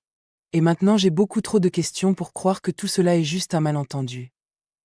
Pour la première fois depuis le début, Julie ne trouva plus quoi répondre. La tension dans la pièce était devenue presque insupportable. Julie regardait Michel. Michel me regardait. Personne ne parlait. Et soudain, on frappa à la porte. 3 coups calmes, précis. Julie sursauta légèrement. Michel fronça les sourcils. Tu attends quelqu'un ? Demanda-t-il. Je secouai doucement la tête. Oui, répondis-je simplement. Je me levai et allai ouvrir. Sur le seuil se tenait l'homme que j'avais rencontré quelques jours plus tôt. Le détective. Un homme d'une 50aine d'années, calme, le regard attentif. Dans sa main, il tenait une grande chemise épaisse. Il entra tranquillement dans la maison. Julie le regarda avec incompréhension. « Qui est-ce » demanda-t-elle.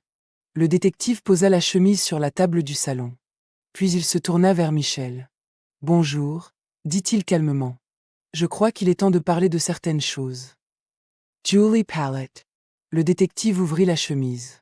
À l'intérieur, il y avait des documents, des photos, des relevés et des transcriptions. Il posa la main dessus. « Tout ce qui se trouve ici, dit-il d'une voix posée, a été recueilli ces derniers jours. » Puis il regarda Julie. « Et je pense que certaines personnes dans cette maison vont avoir beaucoup de mal à expliquer ce que nous avons trouvé. » Le détective ouvrit lentement la chemise posée sur la table. La pièce resta silencieuse. Puis il commença à sortir les documents un par un. D'abord, plusieurs feuilles imprimées. Transcription des conversations enregistrées dans la maison, expliqua-t-il calmement. Il posa les pages devant Michel. Je vis les yeux de mon fils parcourir les premières lignes. Des phrases. Des mots. La voix de Julie. Le pensionnat. Les comprimés. La vente de la maison. Julie resta figée. Le détective sortit ensuite une série de photographies. Photos des documents trouvés dans le dossier, dit-il.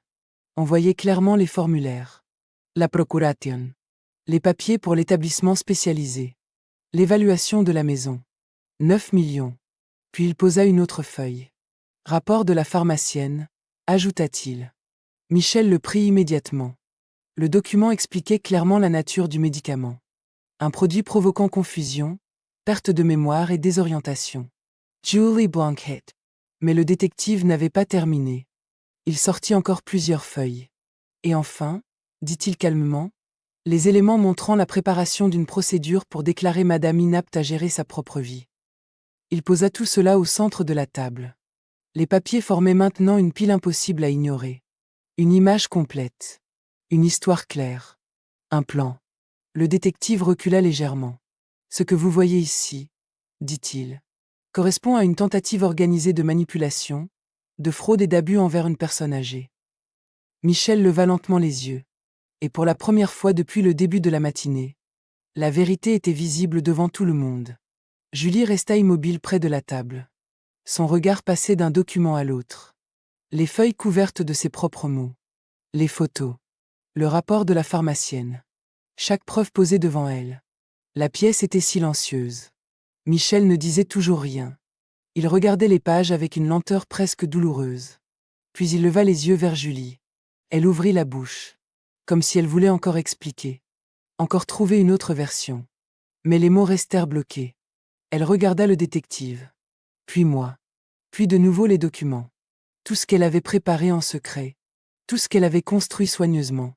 Était maintenant là. Sur la table. Visible. Claire. Impossible à nier. Sa voix devint soudain beaucoup plus faible. Ce n'est pas ce que vous croyez, murmura-t-elle. Mais même elle semblait comprendre que ces mots n'avaient plus aucun poids. Il n'y avait plus de zone d'ombre. Plus de place pour les excuses. Plus de place pour les mensonges. Tout ce qu'elle avait fait dans l'ombre venait d'être exposé à la lumière. Et pour la première fois depuis le début de cette histoire, Julie n'avait plus aucun endroit où se cacher. Julie resta longtemps silencieuse. Ses yeux glissaient sur les feuilles posées devant elle, comme si elle espérait y trouver une erreur. Mais il n'y avait aucune erreur. Le détective se pencha légèrement en avant. Il reste une question, dit-il calmement. Julie ne répondit pas. Qui est l'homme avec qui vous parliez au téléphone? Un long silence tomba dans la pièce. Michel regardait maintenant sa femme droit dans les yeux. Julie secoua faiblement la tête. Personne, murmura-t-elle. Le détective ouvrit alors une autre feuille. Nous avons aussi vérifié les appels, expliqua-t-il. Il posa le document sur la table. Le numéro appartient à un certain Laurent Vidal. Julie se fija. Michel fronça les sourcils. Les détectives continua. Ancien partenaire commercial et ancien compagnon. Julie palate brusquement. Michel se redressa. Un compagnon. Sa voix était basse, mais dure. Le détective hocha la tête. Selon nos informations, ils sont restés en contact ces derniers mois. Il montra une autre page. Et il existe plusieurs messages où il parle déjà de la vente de la maison. Julie passa une main tremblante sur son visage. Elle semblait comprendre que tout s'effondrait. Le détective conclut calmement. L'accord était simple. Une fois la maison vendue, l'argent devait être partagé. Michel resta immobile. Ses yeux ne quittaient plus Julie. Et dans ce silence lourd, le dernier morceau de vérité venait de tomber. Tout le plan venait de s'écrouler. Michel resta longtemps immobile. Il regardait les documents, puis Julie, puis de nouveau les feuilles posées sur la table. Son visage avait changé. Il n'y avait plus seulement de la colère. Il y avait quelque chose de plus profond. Une blessure. Depuis combien de temps? Demanda-t-il finalement. Sa voix était basse. Julie ne répondit pas. Michel cerra las macoiras. Depuis combien de temps tu fais ça derrière mon dos? Le silence de Julie fut sa réponse. Je vis les épaules de mon fils se raidir. Il passa une main sur son visage, comme pour reprendre son souffle. Puis il murmura presque. Tu vivais dans cette maison. Il regarda autour de lui. Tu mangeais à notre table. Sa voix trembla légèrement. Et pendant tout ce temps, tu préparais ça contre ma propre mère. Julie essaya enfin de parler. Michel, je peux t'expliquer. Mais il leva la main. Pas brusquement. Simplement pour arrêter les mots. Non. Il secoua lentement la tête. Dans ses yeux, quelque chose venait de se briser. La confiance. Les années passées ensemble. La vie qu'il croyait partager avec elle. Et pour lui, à cet instant précis, il n'y avait plus rien à expliquer. Le détective referma lentement la chemise de documents. La pièce était toujours plongée dans un silence lourd. Michel regardait le sol. Julie, elle, semblait presque pétrifiée. Le détective posa calmement les 2 mains sur la table. Puis il parla d'une voix posée, professionnelle. Les éléments que nous avons réunis sont très sérieux. Personne ne répondit. Il continua. Enregistrement des conversations. Il montra les feuilles. Tentative d'administration de médicaments non prescrits. Puis il désigna le rapport de la pharmacienne. Document préparé pour déclarer une personne inapte à gérer sa vie et son patrimoine. Il fit une courte pause. Puis ajouta clairement. Et enfin un projet de vente immobilière basé sur ces faux éléments. Julie ferma les yeux un instant. Le détective poursuivit. Juridiquement, cela peut être qualifié de fraude, d'abus de faiblesse et de tentative d'escroquerie. Michel releva lentement la tête. Et cela signifie quoi ? Demanda-t-il. Le détective le regarda droit dans les yeux. Cela signifie qu'il y a largement assez de preuves pour ouvrir une procédure pénale. Un silence passa. Puis il conclut calmement. Et dans ce type d'affaires, les tribunaux prononcent très souvent des peines de prison. À ces mots, la pièce sembla devenir encore plus froide. Et pour la première fois depuis le début de la matinée, Julie comprit que cette histoire ne se terminerait pas par une simple dispute familiale. Je regardais la pile de documents posés sur la table. Les enregistrements, les photos, le rapport de la pharmacienne. Tout était là, tout ce qui prouvait ce qu'elle avait fait. Je savais qu'avec ces preuves, il suffisait d'un pas, un seul. Aller au commissariat. Et toute cette histoire deviendrait une affaire pénale. Julie serait jugée. Peut-être même condamnée. Je levai lentement les yeux vers elle. Elle ne ressemblait plus à la femme sure d'elle que j'avais connue. Son visage était pâle. Ses épaules affaissées. Et pourtant, je savais que je n'étais plus la même non plus. Pendant des semaines, elle avait essayé de me faire passer pour une vieille femme confuse. Une femme incapable de comprendre ce qui se passait autour d'elle. Mais maintenant, la vérité était devant tout le monde. Et je comprenais quelque chose de très simple. Je pouvais la faire arrêter. Je pouvais envoyer la femme de mon fils en prison. Et pour cela, j'avais désormais toutes les raisons du monde. Je restai quelques secondes silencieuse. Je regardais encore les documents. Tout était là. La preuve de ce qu'elle avait fait. La preuve que je pouvais aller jusqu'au bout. Puis je levai les yeux vers mon fils. Michel était assis en face de moi. Ses épaules étaient lourdes, comme si quelque chose venait de s'effondrer à l'intérieur de lui. Il ne regardait plus Julie. Seulement la table. Je compris alors que cette trahison ne m'avait pas blessé seulement moi. Elle avait brisé aussi son propre mariage. Sa confiance. Sa vie. Et à cet instant, je compris une chose. Je n'avais pas besoin de vengeance. Je n'avais pas besoin d'un procès. Je me redressai lentement sur ma chaise. Puis je regardai Julie. Ma voix était calme. Todo es partir. Elle releva brusquement la tête. Je continuai, sans colère. Pas demain. Pas la semaine prochaine. Maintenant. Un silence tomba dans la pièce. Je poursuivis d'ausmant. Tu ne remettras plus jamais les pieds dans cette maison. Julie resta figée. Je regardai ensuite mon fils. Et tu ne feras plus jamais partie de cette famille. Michel ne dit rien. Mais je vis dans ses yeux qu'il comprenait. Ce n'était pas une explosion. Pas une vengeance. C'était simplement la fin. La fin définitive de la place qu'elle avait autrefois dans nos vies. Je restai debout, les mains posées sur le dossier de ma chaise. Julie me regardait, encore sous le choc. Mais je n'avais pas terminé. Ma voix resta calme. Très calme. Tu vas demander le divorce, dis-je en regardant mon fils. Michel releva lentement les yeux. Je continuai. Et toi ? Ajoutai-je en regardant Julie. Tu ne réclameras rien. Elle fronça légèrement les sourcils. E precisei. Aucun argent. Aucune part de cette maison. Aucun droit sur quoi que ce soit qui m'appartient. Julie tenta de parler. Ce n'est pas si simple. Je levai doucement la main. Elle se tut immédiatement. Je repris. À partir d'aujourd'hui, tu n'auras plus aucun contact avec moi. Le silence tomba. Pas de visite. Pas de message. Pas d'appel. Je la regardai droit dans les yeux. Et si jamais tu essaies de t'approcher de nouveau de ma vie? Je posai la main sur la chemise pleine de preuves. Je vais directement à la police. Julie Pallett. Je terminai simplement. Tout ce qu'il faut est déjà ici. Personne ne parla pendant plusieurs secondes. Mais une chose était devenue parfaitement claire. Cette fois, les règles n'étaient plus les siennes. Quelques heures plus tard, la maison était redevenue silencieuse. Julie avait signé les papiers. Sans discuter. Sans essayer de négocier. Le détective et l'avocat avaient tout préparé très simplement. Une déclaration. Un accord.